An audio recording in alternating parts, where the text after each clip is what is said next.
Mata adalah panglima hati. Segala yang kita kerjakan tanpa disadari menciptakan misteri yang ada dalam hati. Baik, buruk, kejam, pilu, sampai kisah ironis, semua akan kita kuak di sini, menembus mata batin. Di program ini akan hadir orang-orang yang pernah ataupun masih melakukan tindakan di luar batas kewajaran.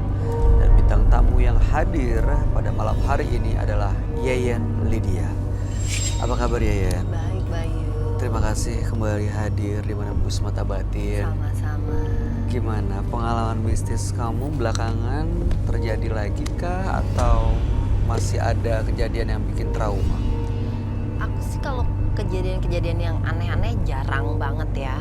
Cuman kalau yang paling dekat sempat beberapa tahun lalu tuh aku nge-MC off air gitu di daerah Lampung. Oke. Di Lampung ya. Hotelnya sih bagus. Hotelnya bagus, besar gitu, tapi emang hotel agak lama ceritanya. Terus abis ini aku sama adikku yang bontot tuh yang cewek. Masuk kamar, gak lama tidur dia. Aku belum bisa tidur. Terus begitu mau tidur nih, begitu merem, lampunya mati. Sengaja dimatiin? Enggak, karena lampunya nyala. Yang biasanya tuh aku emang matiin lampu, tapi kalau deket kamar mandi pasti aku nyalain tuh. Kalau di hotel pasti deket itu aku nyalain. Tapi begitu itu merem, mati? Mati. Begitu merem mati kan berasa dong. Loh kok gelap? Begitu aku melek nyala. Terus begitu aku merem mati lagi. Kan ganggu gitu ya. Bener. Aku melek nyala. Terus aku melek lama, aku diemin aja kan. Dia gak mati-mati tuh. Oh, dilihatin malah gak mati? Gak mati. Begitu aku merem, dia mati lagi. Ya kan, wah udah kesel, adikku udah tidur gitu kan. Terus aku gini deh, kalau berani jangan cuma matiin lampu, pindahin nih kursi. Sebelahku ada kursi kosong gitu kan, pindahin nih kursi gitu kan. Tapi dalam hati aku gini, kalau dia pindahin kursi beneran gimana Yan? Pindah ke bangunin adikku, bangun dengan Tapi gitu. karena kesel Tapi ya, karena kesel keganggu gitu kan. waktu Tapi itu. abis gitu nggak mati sama sekali lampunya sampai pagi. Aduh. Sampai pagi. Tapi sosoknya nggak muncul ya? Enggak. Aku cuma, ini aduh mati lampu. Terus tetap aku udah berusaha untuk pindah deh madep sini. Tapi kan tetap berasa kan begitu kita kayak diginiin aja gitu kan. Nggak enak gitu loh. Terus wah kalau berani jangan cuma matiin lampu. Pindahin nih kursi. Abis itu nggak mati-mati? Abis itu nggak mati-mati. Terus aku tidur. Wah, berarti itu kuncinya mungkin ya. Menghadapi kalau situasi yang menegangkan dan menakutkan ya dilawan aja, dihadapin gitu ya.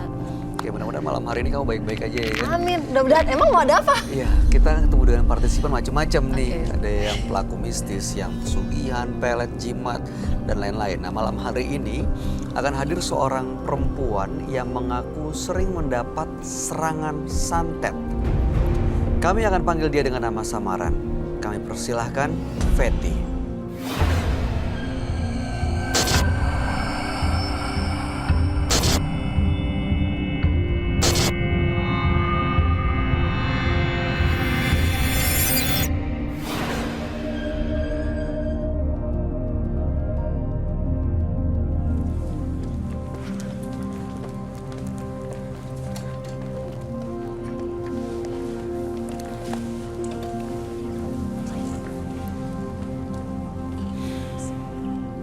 Selamat malam Ibu Fetty.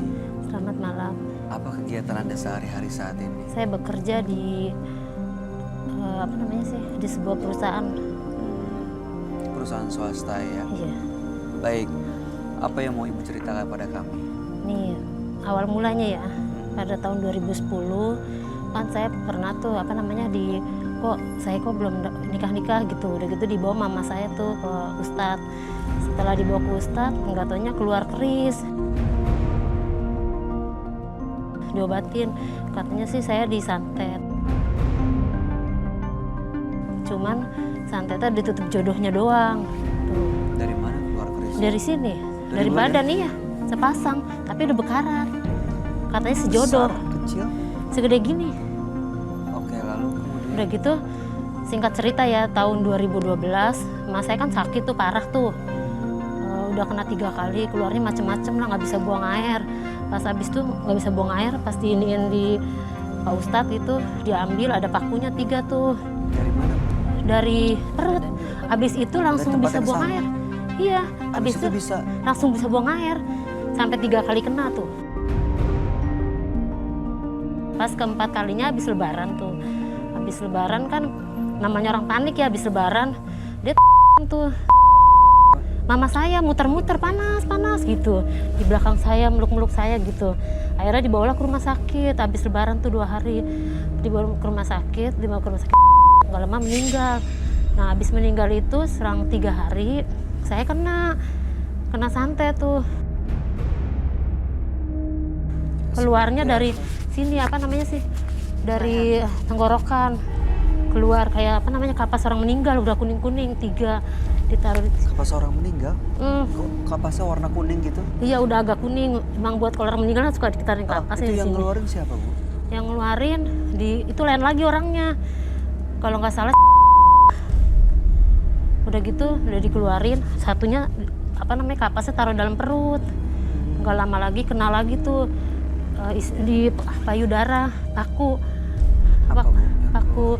Paku triplek yang 2 tuh udah diambil, nggak lama dikirim lagi tuh yang bekarat. Kemana? Di sini, di payudara lagi. Serem banget ya. Terus? Udah gitu, apa namanya sih dari keluar sapu injuk. Hah? Iya, sapu injuk yang buat nyapu. Sapu ijuk? Iya, sapu ijuk. Sapu lantai kan? Tapi dia dipotong-potong, kan mulus banget. Abis diambil sih enak. Udah gitu keluar dari sini mulus. Sampai 12 kali saya kena. Itu Ibu tahu yang ngelakuin orangnya sama atau Ya beda-beda orang? kalau orangnya itu aja. Ya Ibu saya tahu, Tujuannya tapi- apa kalau Tahu. punya masalah sama orang itu nggak? Ya kayaknya sih dia ini masih saudara gitu. Dia yang soalnya Ustadz bilang Ustadz berapa aja dia. Dia bilang Dikasih dia. tahu orangnya siapa gitu? Iya. Kenapa sih?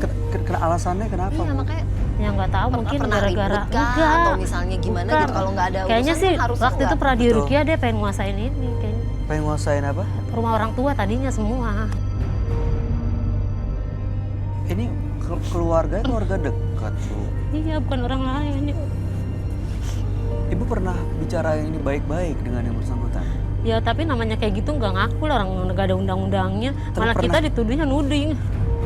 Oh, Udah gitu apa namanya sih keluar apa sih namanya belum lama ya di gitu apa kan diginiin telur tuh, saya bawa telur sendiri keluar rambut dalamnya dalam tanah telur? kuburan. Iya dari badan diginiin kan ke seluruh tubuh, begitu telurnya dipecahin ada rambutnya, sama tanah kuburan, ada tanah kuburannya.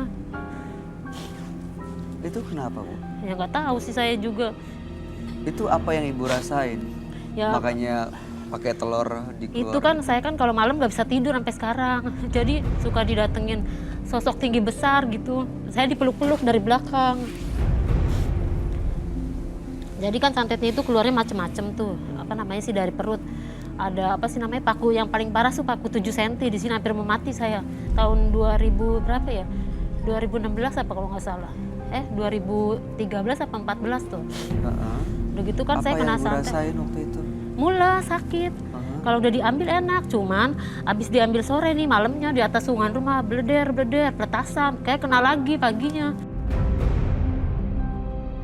Sorry Dek, mau nanya, kan ini satu keluarga, oke memang tidak akan ngaku ya yang namanya maling gitu loh. Tapi selagi itu tadi mungkin motivasinya karena ingin menguasai. Rumah. Tapi biasanya kan kalau misalnya sudah ke ustadz atau gimana, pasti akan dikasih pegangan. Ibu nggak dikasih pegangan? Dikasih pagar jebol. Soalnya dianya naruh mulu kali. Namanya Lewat musuh juga. dalam selimut. Ibu, Terus, saya mau tanya ya, kan kalau tahu orangnya yang ngejahatin kita, Ya. Ibu ada rasa dendam gak sih? enggak, Rasa sakit? enggak. Ibu Maksudnya pernah enggak ada dendam, niat, enggak. Ya saya mah yang udah ya biarin aja. maksudnya gini, dengan ngebalikin nih, saya balikin ke yang ngirim. Saya pernah waktu itu ke Oh, dukun, pernah Ibu kirim juga? Iya, soalnya saya kan ini Pak udah apa Mas Bayu udah habis-habisan saya sampai jual bagian saya buat berobat. Udah Saya bertahun-tahun jual bagian juga saya ya? buat berobat iya. Buat berobat buat ngontrak buat berobat kalau nggak saya mati di situ. Enggak saya aja udah mati. Iya, kami turut berduka untuk meninggalnya ibunya Ibu Fetty ya. Waktu Ibu mengirimkan balik apa yang terjadi? Nah, waktu itu kan abis dikirimin macem-macem tuh ya. Udah gitu kan akhirnya saya sama kakak saya tuh ke dukun lah gitu. Udah gitu mau dibalikin. Pas mau dibalikin katanya saya mau buat tumbal. Untung jadi saya nggak lanjutin lah, takut. Oh, ibu diminta jadi tumbal? Iya, soalnya gini, suruh masuk ke ruangan gelap tuh. Udah gitu kan megang minyak dibayar 5 juta kan waktu itu. Ibu bayar tuh? Iya. Udah gitu, ya semua juga bayar sih, cuman ini yang paling 5 juta. Jadi kan berderet tuh. Ya itu ya, ditutupin kain putih apa kain hitam, saya lupa lah. Dia kok kayaknya apa namanya sih, ini minyaknya ini mau udah gitu dia nelpon, suaranya nakut. Jadi kan saya takut lah. Di rumah malah kita yang buat tumbal, jadi gak jadi lah, gak datang lagi gitu. Sampai kuku-kuku dikumpulin, masa kuku kita dikumpulin sih? Uangnya balik? Enggak. Baik, apa tujuan ibu malam hari ini datang ke Ya soalnya kan Sunda gini Barat? ya, saya kan udah nggak tinggal di rumah itu, ya kan. Saya tuh udah pindah, karena kan saya jual rumah itu kan buat berobat, buat kontrak. Bisa kalau saya di situ terus saya bisa mati, konyol. Jadi bagian saya jual kan buat kontrak. Akhirnya saya udah nggak pernah ke situ, nggak kena santet-santet lagi. Cuman jinnya masih ngikutin sampai sekarang. Oh, kalau santetnya udah nggak, karena sudah meninggalkan rumah Iya. itu, otomatis sudah nggak kena santet lagi. Iya. Udah nggak sakit. Tapi ada yang ngikutin Iya. sampai sekarang. Jin, masa Mbak kalau malam ya, saya kan suka beneran dibilang Mama Sro itu kalau misalnya kita malam itu harus saya setiap malam tidurnya nyetel TV. Kalau TV udah 2 jam itu CD. Habis kalau nggak gitu saya takut soalnya dia klebat. Nih saya begini ya, kan saya baru merem nih. Langsung dia nyekek, kadang-kadang meluk-meluk. Jadi ibu malam hari ini mau lepas dari sosok jin atau siapapun itu, Iya. makhluk yang sering mengganggu dan ngikutin ibu itu. Udah gitu kan gini lagi ya Mas Bayu, saya kan dari belakang dipeluk-peluk tuh, diramas-ramas gitu. Iya, diramas-ramas, udah gitu pernah dicekek saya sampai sekuat tenaga saya sampai baca-baca baru saya nggak tidur lagi saking takutnya. Dia sosoknya sih itu tinggi besar sih, kayaknya kelebat gitu. Kalau saya tidur kelebat, jadi kan saya takut. Udah gitu saya mau minta solusi kan sama Kak Roy, sampai sekarang pun saya belum menikah gitu. Baik. Ibu punya pasangan? Lalu Pacar? saya- Pacar enggak ya? Biasanya kayak katanya sih, gosipnya katanya kalau gitu dia kalau ibu nikah aman, Iya, Justru bisa lepas? bisa lepas. Tapi kayak gini, kalau dulu mau pacaran, misalnya kalau dianya seneng, kitanya nggak mau. Iya, Kitanya dia salah. seneng, dianya nggak mau gitu. Malah Karena dia diganggu nggak ya, ikut, ditutupin jadi ya. dia suka sama ibu ini gitu. Jadi nggak Si mau makhluk dikasih itu, nikah. makanya dihalang-halangin supaya ibu ini nggak menikah. Gosipnya ya, nggak tahu di saya belum. Oke, baik. Udah gitu. Mudah-mudahan ibu bisa mendapatkan solusinya Iya, malam saya hari sih ini katanya ya. di Rukia sih, katanya sih batinnya diikat. Makanya saya Iya. pengen kesini Baik, gitu. ibu sabar Diikat. ya.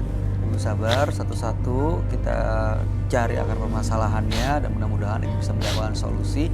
Dan ibu akan kami ajak untuk langsung ketemu dengan sahabat kami. Dia adalah seorang indigo. Kami persilahkan Roy Kiyoshi. Sebelumnya, tim Mata Batin sudah memberikan tanggal lahir dan nomor rumah partisipan kepada Roy Kiyoshi. Dengan mata batinnya, Roy akan membaca berdasarkan angka yang kami berikan. Fetty tinggal di rumah bernomor 8 dan lahir tanggal 20 Juni 1977. Dalam penerawangan batin saya, Fetty adalah sosok yang rajin dan gigih. Namun sifat yang menyukai kekuasaan terkadang menghambat dirinya sendiri untuk mendapatkan hidup yang diinginkannya. Saya melihat amarah yang membara dalam tubuh Fetty. Cepat atau lambat, sosok hitam besar yang mengikatnya selama ini akan menjerumuskannya ke dalam kehancuran.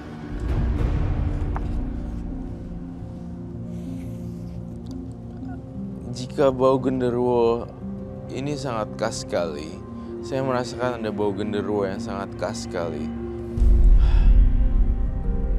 Saya akan membantu Fetty memecahkan misteri pada malam hari ini.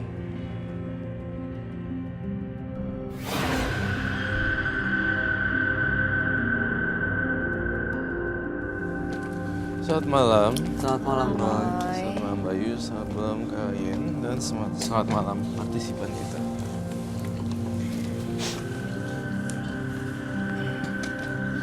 Fetty, Ibu Fetty lahir tanggal 20 bulan 6 1977 dan nomor rumahnya 8. Ibu Fetty ini dan keluarganya sering dikirimi santet ya. Ada paku, ada rambut, ada macam-macam. Dan ibunya bahkan sudah meninggal dunia. Ibu Fetty juga pernah coba untuk mengirim balik santet tapi tidak jadi karena merasa harus ada tumbal ya. Dan sekarang sering merasa sakit di badannya. Iya. Ya betul ya. Udah gitu kalau malam suka di ini Malam suka ada didatengin sosok. makhluk yang sakitnya sekarang udah nggak ada, tapi ada makhluk lain yang suka datang mengganggu, menggerayangi, Iya. tapi nggak bisa lepas. Iya. Padahal sudah pindah dari rumah yang diperebutkan. Yang oleh rumah yang keluarga. dulu itu nomor rumahnya 123. Oh iya. Kalau dulu ini kan 123, kontrak. Kontrak kan sekarang, pindah-pindah oke. soalnya. Baik.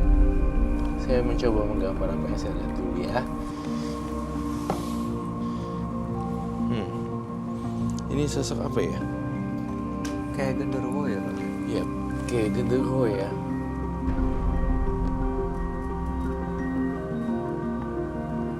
Ini sosok yang kamu lihat ada di sekitar Ibu Fetty ini. Iya, sosok yang saya lihat di matanya Ibu Fetty. Iya Kak Roy kalau malamnya ini apa dicekek-cekek gitu. Kayak dicekek-cekek gitu. Iya dicekek digerayangin dipelok-pelok dari belakang. Iya, ini nih, satu hal yang menarik nih dari kisah Ibu Fetty ya. Dicekek-cekek, dipeluk-peluk dari belakang. Mostly saya research semua pasien, customer dan klien saya. Mereka melaporkan hal yang sama, Bayu. Awalnya saya nggak percaya.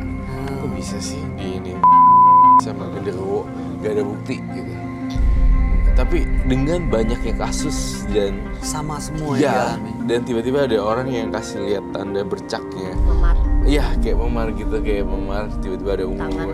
Itu membuat saya semakin, oh my god, berarti ini beneran gitu. Atau was mitos dulu, myth gitu dulu. Tapi makin isinya ada buktinya. Masih ada sampai sekarang ya? Iya. Ibu ada bekasnya nggak? Ya nggak ada sih, cuman kalau kadang-kadang dicekek nih, cekek, sampai nggak bisa napas tuh. Kadang-kadang mimpi tuh, dibawa mimpi dibawa kemana ntar ditinggalin. Kadang-kadang di tengah hutan, di kuburan, di jurang gitu. Setiap hari dimimpiin terus. Setiap hari sampai nggak bisa tidur Kak Roy. Setiap hari nyetel TV kalau tidur. Iya, atau jadi saya nyetel TV untuk menghalau energi negatif ya? Iya supaya saya nggak takut. Soalnya dia kelebat kalau saya melek gini dia masuknya ke sini, ke belakang saya. Pernah masuk ke dalam badan Ibu? Ya kelihatan pas saya kan dia mungkin lagi kelebat, saya kan lagi tidur. Pas saya melek gini dia langsung masuk gitu. Kalau dia ada mau saya siram garam, tapi dianya udah masuk ke belakang, dia ikutin saya terus. Kadang-kadang kalau ada yang nelpon dia ikut ngomong laki-laki suaranya. Di dalam itu Iya, suaranya ada. pernah ya. Kan lagi saya nelpon, kok ada suara cowok sih gitu. Tapi saya sekarang kan udah, tadi kan nomor rumah saya 123 tuh, sekarang kan saya ngontrak. Iya. Kontrak udah 3 kali pindah gitu. Cuman saya masih pakai alamat situ, soalnya kan ada kakak saya suka Oke. berkunjung gitu.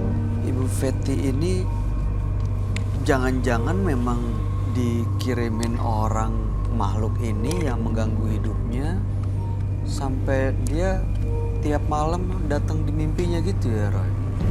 Ada dikirimin orang, dan satu lagi mungkin saja Ibu Fetty sendiri yang bermain magis. Enggak, saya emang enggak. Justru gara-gara abis disantet itu udah 12 kali tuh ya, lebih lah pokoknya yang kehitung tuh. Saya pindah, cuman jinnya masih ngikutin.